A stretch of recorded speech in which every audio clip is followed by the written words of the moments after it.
All right. So, Senator Bernard Sanders and Dr. Cornel West, two men who honestly have a great deal of influence over the development of my own politics and obviously awakening a lot of American people to the injustices of the U.S. political and economic systems, have sort of been going at it over the last couple of days, with Cornel West obviously launching his third-party bid with the Green Party to challenge Joe Biden and potentially Donald Trump in the Republican Party, and obviously him and Bernie Sanders are sort of fighting over Bernie's recent endorsement and early endorsement of President Joe Biden. So I just want to go ahead and hop in here with Bernie Sanders sitting down with CNN's Dana Bash to sort of respond to some of Cornel West's comments, and then I'll give you guys my thoughts on this entire situation. So let's go ahead and watch this. There's Cornel West, who is a close ally of yours. He is running a third-party campaign for president. He recently criticized you for endorsing President Biden's reelection. Listen to what he said. I love the brother, and you know, even in love, people have deep disagreements about these things. But I think, again, he's fearful of the neo-fascism of Trump. People look at Biden, they don't really want to tell the full truth. He's created the best economy that we can get. Is this the best that we can get? You're going to tell that lie to the people just for Biden to win? What's your reaction to that? Well, my reaction is that it certainly is not the best economy that we can create. That was what my speech was about yesterday. We've got to join the rest of the industrialized world, guarantee health care to all. We've got to cut the cost of prescription drugs in half. We've got to raise the minimum wage to at least $17 an hour. We've got to build the affordable housing we desperately need.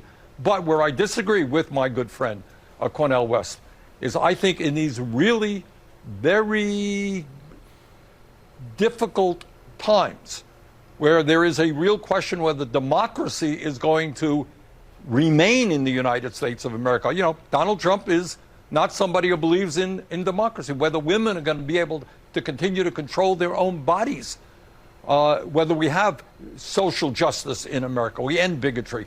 Around that, I think we have got to bring the entire progressive community to defeat Trump or whoever the Republican nominee will be, support Biden, but at the same time, which is what I did yesterday, is demand that the Democratic Party, not just Biden, have the guts to take on corporate greed and the massive levels of income and wealth inequality that we see today. Okay. So we're going to get to another Cornel West follow-up here when he went over on The Rising to basically respond to this Bernie Sanders segment. But, I mean, so far, basically my take on this is that, am I surprised that Bernie Sanders chose to endorse Joe Biden, or am I surprised that Bernie Sanders chose not to endorse Cornel West with a third-party Green Party bid? No, absolutely not. I mean, Bernie Sanders, obviously, he campaigned for Hillary Clinton after he lost the 2016 Democratic primary. He campaigned for Joe Biden after losing the 2020 Democratic primary. I mean, as far as I know, he hasn't ever, endorsed a Green Party or a third party candidate over the Democratic nominee. So it's not really surprising in that sense, but I'll get to my take in terms of how Bernie Sanders has acted towards like Marianne Williamson, for example, who is running in the Democratic primary here in a second. But first, let's just go ahead and check in with Cornel West on what exactly his thoughts are on Bernie Sanders' statement there. Oh, no, I think that Brother Bernie's being consistent. You know, he said that all along, and I can understand the argument. I think it's a plausible argument. I just don't think it's a persuasive one. I think that the argument he's making means that there's never any possibility for breaking from the corporate duopoly. There's never any possibility of trying to speak to the needs of poor and working people. I'm fresh from Mississippi, as you all probably know, there in Rankin County with Brother Jenkins and Brother Parker. I was there, the precious mother of Jenkins, Mary, and those lawyers down there, Brother Malik and Brother Trent. They're dealing with issues that the Democratic Party won't touch, which is issues of poverty and intense police brutality. And we haven't even got to the military adventurism abroad. So I think in many ways, Brother Bernie's making a plausible argument, but I think deep down in his heart, he knows that the Democratic Party has no fundamental intention of speaking to the needs of poor people and working people. They are dominated by their corporate wing. They're dominated by the militarists when it comes to foreign policy, and that he and AOC and the others are going to be, in a certain sense, window dressing at worst, and at best, people to appeal to every 4 years. But the Democratic Party is beyond redemption at this point. Okay. So, I mean, again, I think honestly both of them are right in different ways. I think that Bernie is right in the sense that if Joe Biden was the only Democratic potential option for 2024, then it would make sense to sort of, especially if you live in a swing state or some important key state in the next election, to rally behind him. I sort of understand the argument that he is going for there because, I think Bernie understands, I think Cornel West understands that Cornel West is not going to like outright win the 2024, presidential election. Obviously, there is that goal of getting him to a 5% threshold so you can get that additional federal funding. And I think that is totally a legitimate and ambitious goal to get to in terms of supporting the third party ambitions in the United States. Obviously, I am not a supporter of either political party. I do think that we need more options here in the United States. Part of the issue with that is that we don't have things like ranked choice voting. We don't really have a legitimate potential for a third party to win at the national level. So I do understand sort of that aspect of it. But then I also understand Cornel West's argument here, which is that, yeah, of course, Bernie Sanders can go out there and sort of do his stump speech and, reference things like universal health care. And now I guess he's bumped up from a $15 to a $17 per hour minimum wage in the United States of America. But at the same time, it's like Joe Biden, the Democratic Party broadly, they're not fighting for those things. I mean, Joe Biden ran in 2020 on the, public option, and he hasn't even mentioned that a single goddamn time since he's been elected as the president. So obviously he's not going towards Medicare for all. In fact, during the last presidential campaign, he said he would veto Medicare for all if it made it past Congress and ended up on his desk. So I mean, we know exactly who Joe Biden is. He's a corporate Democrat through and through. We know broadly what the Democratic Party stands for, and it is certainly not achieving some of the major goals of what a Bernie Sanders administration would hope to strive for. So I sort of understand both of their arguments, right? But at the same time, the most disappointing aspect of this entire conversation to me isn't that Bernie Sanders decided not to endorse Cornel West, because again, in my opinion at least, that was fully expected. I didn't think he was going to endorse Cornel West. But what's really disappointing to me is that, we're talking about Bernie Sanders, somebody who challenged the largest figures within the Democratic establishment, right? Hillary Clinton, Joe Biden, somebody who almost ran a challenge to the 2012 Obama campaign, back when Obama was sort of flirting with the idea of cutting Social Security and trying to make a deal with Republicans at that time.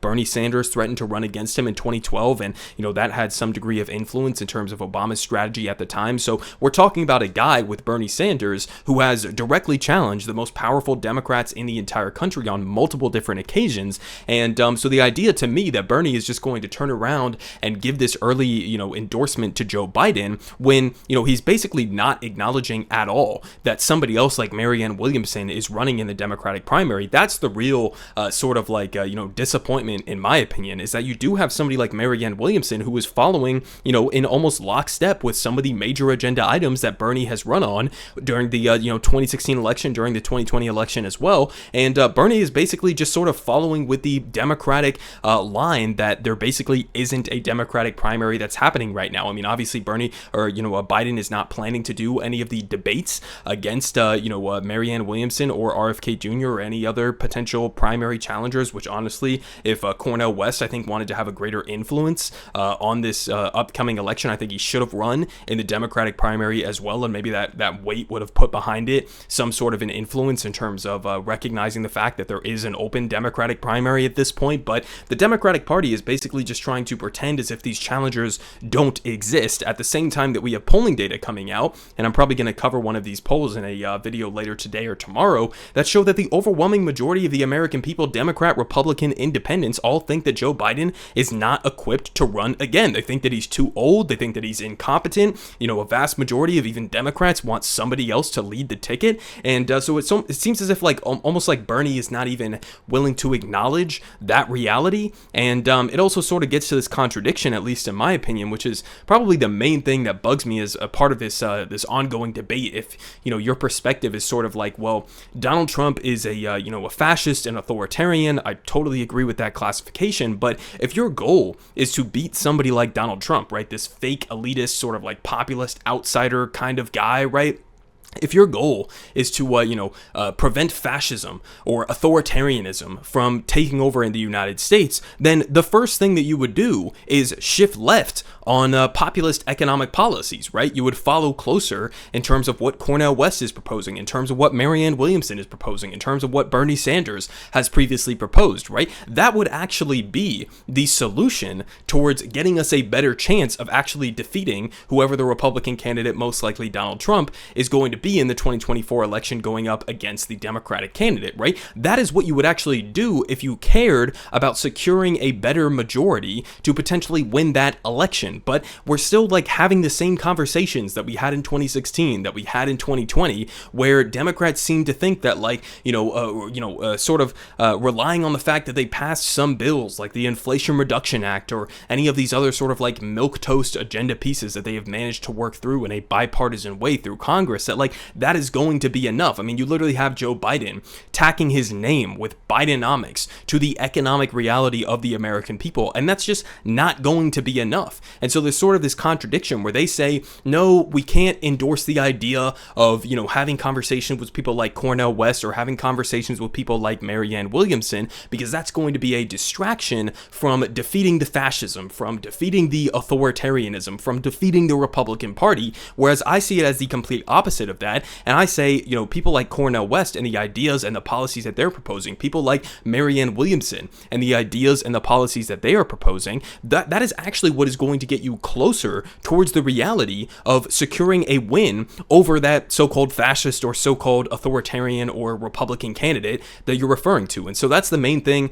that bugs me in this entire conversation is it's like, again, Bernie has these great policy ideas, but then, you're coming out and giving an early endorsement of somebody like Joe Biden who has no intention whatsoever of actually following through on those major policy ideas that you are, pushing for. And so I get that he wants to sort of play this inside game and try to say, maybe I'll have a little bit more influence on the Joe Biden administration and be able to push them left on some of these major economic policy ideas. But, we haven't seen that really come to fruition at this point. I mean, again, this is the same guy who, when the $15 minimum wage was on the table, he allowed the Senate parliamentarian, some, entity that nobody had ever heard of beforehand, to basically block that ability from being included in the major spending bill that they were putting forward. And so it's like, okay, you can reference the $17 an hour minimum wage, but Biden couldn't even fight for the $15 minimum wage. So what are we really talking about here? So again, I don't think it's necessarily controversial that Bernie Sanders decided to endorse Joe Biden. It's kind of what I expected from him at this point. I see that,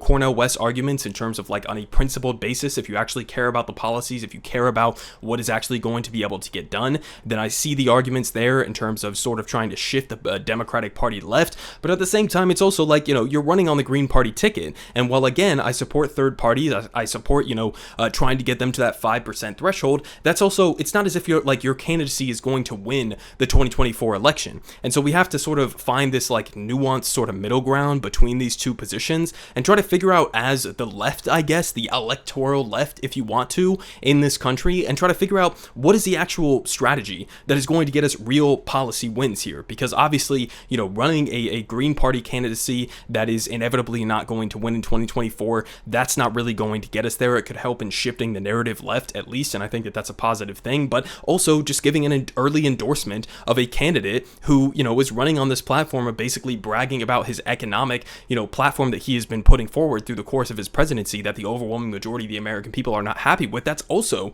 not going to be enough to get us to where we need to be. And again, it's like Bernie didn't even ask for any major, executive orders or policy concessions from Biden to get this endorsement as far as we're aware. And so, again, I see both sides of this argument. I don't think that this is necessarily, two people who are going at it and sort of trying to be as cutthroat as possible. I think these people are both, Cornel West and Bernie Sanders are sort of in line with each other on a lot of their major like ideological or policy goals that they are trying to achieve. But at this point, I mean, again, it looks like we are inevitably, because of the media blackout, because of the Democratic Party sort of rallying around Joe Biden, including people like Bernie Sanders himself, that we're not really going to get a legitimate primary contest to Joe Biden, which is an absolute shame because, again, the majority of Americans think that he's too old, they think that he's too incompetent, and they want to see somebody else. And yet we have even like the most progressive members of Congress who are not even willing to really acknowledge the reality that there is a Democratic primary that is on the table right now.